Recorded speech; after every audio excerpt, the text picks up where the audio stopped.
Good morning, VVC. Right, seriously. Okay. So, Reggie, you're a student and you have a history. You came from New York, right? I am a Brooklyn girl. Born and raised?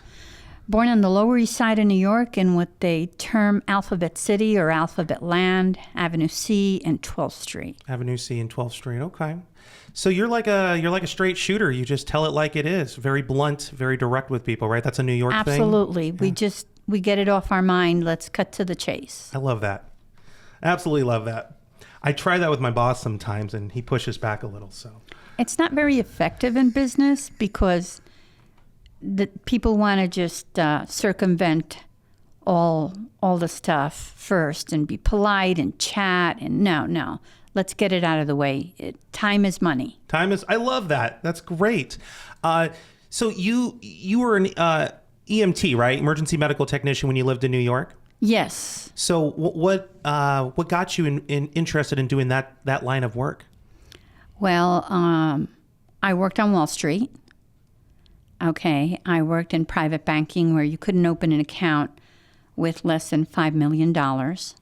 And I ended up there because of my bilingual skills. Okay. And that wasn't gratifying, so I ended up being a investigator for the city of New York for Local 371 up at Metropolitan Hospital. Mm-hmm. Again, using my bilingual skills, but using other analytical skills as well. And then there were budget cuts and union cuts, and I took a job working for the heart surgeons at Cornell, New York Hospital. But I found that while I liked healthcare, which my New York City investigator skills at Metropolitan Hospital were used for, and I liked working with the heart surgeons at Cornell, the financial aspect wasn't gratifying, but healthcare was. Dealing with people, providing somebody with any type of assistance when they needed it. And I read an article about a woman in the New York Daily News that had assisted during the earthquakes in Managua, Nicaragua. And it stayed in the back of my head. And for years, she had this service canine. She did search and rescue. She started later on in life, and she was happy. And I wanted that joy to be able to do something for my community that felt self-satisfying. That's great. You're a VVC student, but you have 2 children also, right? Yes, and they both attended VVC. Oh, yeah. My oldest, Aurelia, was in ASB here. Oh, very good. She was in Model United Nations. She was a student of Jackie Augustine and Jennifer Fowler in the communications department. She loved it.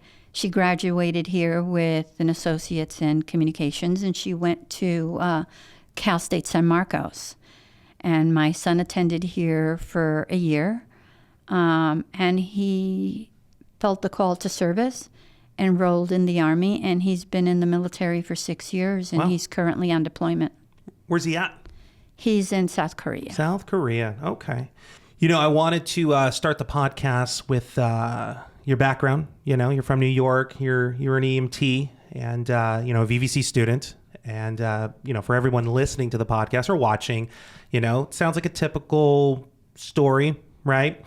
You're a little older and you're going back to school, which is really awesome. It shows that you're never too old or rather too young to learn something new, right? But when we take a little deeper dive and we find out that you were there on September 11th as an EMT in New York when the South Tower was falling down, that adds a little different tone to your story. And I think it's really important that people really understand what happened that day, whether they were, born too young or they weren't born yet. It's one of those things like when we talk about like the Challenger or the Kennedy assassination, 9/11 was a very tragic time in our lives.